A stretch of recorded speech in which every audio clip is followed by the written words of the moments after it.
Salut Jonathan. Comment tu vas? Ça va et toi? Ça va, écoute, pas mal. Pas mal? Beau chez toi, dis donc. Bah ouais, chez toi aussi c'est pas mal, j'aime bien les rideaux. Et merci de nous recevoir, hein, de prendre le temps. T'es fort occupé pour l'instant ou ça va? Non, je suis bien fort occupé, hein. Je vais pas te mentir, je suis bien fort occupé. Écoute, il y a plein de choses qui se mettent en place. Je tourne en même temps, donc il y a pas mal de... Ouais, c'est beaucoup de taf. I'm the husband, I'm the agent, I'm the bodyguard, I'm Fred. Don't be afraid. Nice to meet you.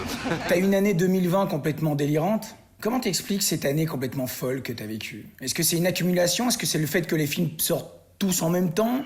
En fait, le Covid, il a, il a réuni tous ces projets ensemble parce que tout le monde a reculé à chaque fois. Tu sais, les échéances, tu vois, Family Business saison 2, ça devait sortir en juin, c'est sorti en septembre. Et puis j'avais Énorme qui sortait en septembre aussi. Et puis après, j'avais La Flamme qui sortait en octobre. Donc à un moment donné, tout s'est réuni en un seul moment. Donc du coup, tu voyais ma tête un peu partout. Tu penses que t'avais tellement faim qu'à un moment donné, tout est venu en même temps et que là, tu t'es gavé de promos, de films qui sortent, de séries. T'es partout, quoi. Non, mais en fait, c'est pas un truc de faim, tu sais. C'est comment dire. Après Serge le Mito, il y a un truc qui s'est enclenché dans ma carrière, qui a tout d'un coup, j'ai passé un step. Tu fais de la musique? Depuis 10 piges, frère, j'ai mon groupe et tout. Tu sais, je fais du hip-hop. C'est quoi ton blast de rappeur, Serge? Sergi Sergio.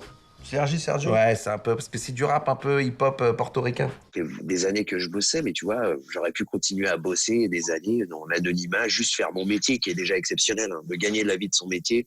Enfin, pour les comédiens c'est déjà fantastique. Et tout d'un coup, il y a eu ce switch où Serge m'a fait connaître. Il y avait le gars, mec, en cours de propulsion qui prend le truc, là, le propulseur. Il écrit « Serge, on t'oubliera jamais, frère, avec le propulseur. » Et la phrase était tellement longue, il s'est pris un immeuble. Et il est mort. C'est pas une histoire de bande, de copains, parce que, enfin, tu vois, il y a vraiment quelque chose qui s'est cristallisé avec tes potes de bloquer.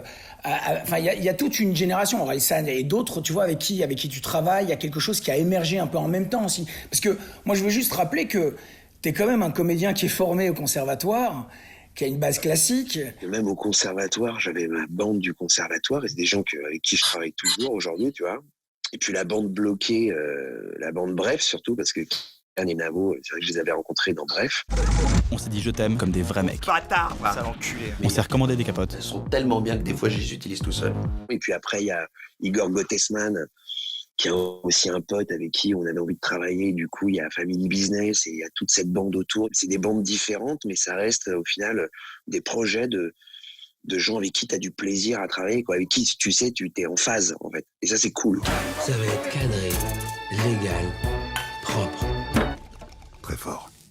Forcément, on va parler de La Flamme, parce que bon, c'est ta grosse actualité, ça a cartonné partout. Cette saison, dans La Flamme, 13 femmes vont devoir se battre pour le cœur d'un seul homme. Ça a fait 12 millions de vues, je crois, un truc comme ça. On est plus haut encore, on est plus haut là, ouais. La première que j'invite à embarquer à destination de mon cœur, Et là aussi, c'est une histoire de bande, on voit bien. T'es avec des potes.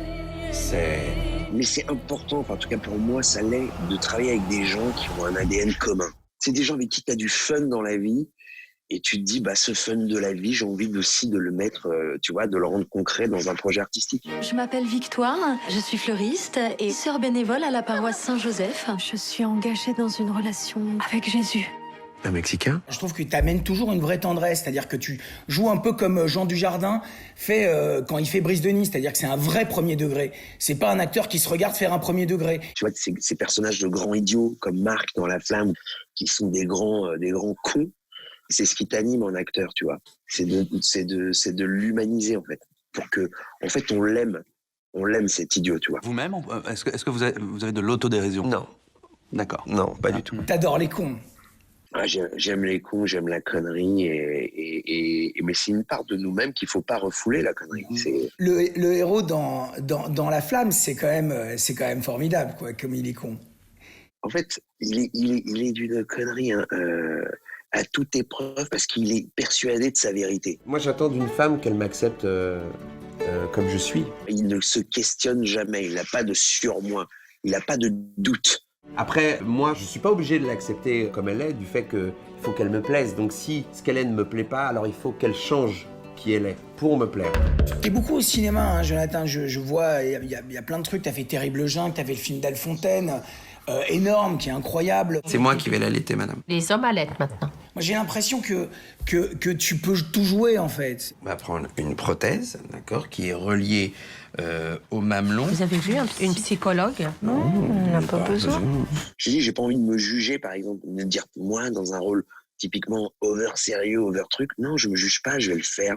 Alors, il y a des fois où ça ne correspond pas, whatever, mais au moins, on l'a fait. Tu vois, vous, quand même, les plus beaux exemples, c'est quand même les acteurs belges. Quand t'as des grands clowns comme Damiens, qui font, ou Poulvord, qui font tout, qui sont des acteurs complets à 360. C'est les rois de la comédie, c'est les rois du drame, c'est les rois de tout. Tu sais très bien, les humains, c'est pas good vibe. Quoi?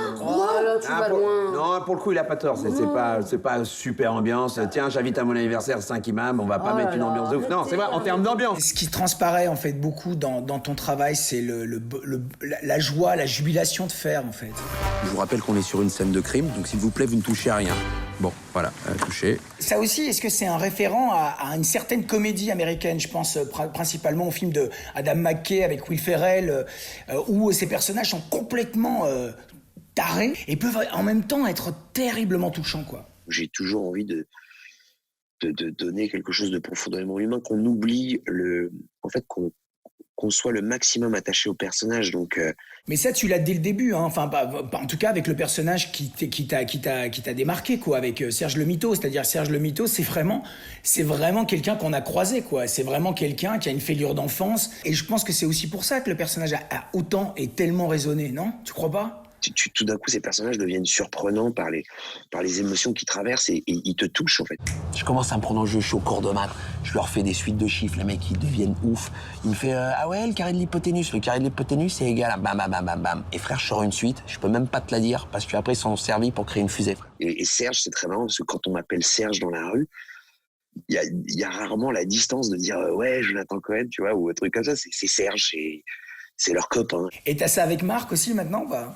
J'étais en scout à Paris et c'était à l'époque, enfin il y a plus d'un mois où les terrasses étaient encore ouvertes et je m'arrête comme ça au feu et il y a une terrasse à côté comme ça et là j'entends Marc à la manière, tu sais, de Leila Bekti. Marc! C'est fou la portée d'un projet, d'une série comme ça, et tout d'un coup les gens se l'approprient, tout d'un coup Marc! Oui, quoi? Ça va? Moi je trouve ça magnifique, je trouve ça génial. Comment ça va? Moi? Ouais. Super. Et l'aventure? Une catastrophe. Mais je te remercie beaucoup, Jonathan. Eh ben toi aussi, je te connaissais pas, franchement, c'était trop cool. Je te souhaite le meilleur, vraiment, sincèrement. Moi aussi, je te souhaite le meilleur. Ciao.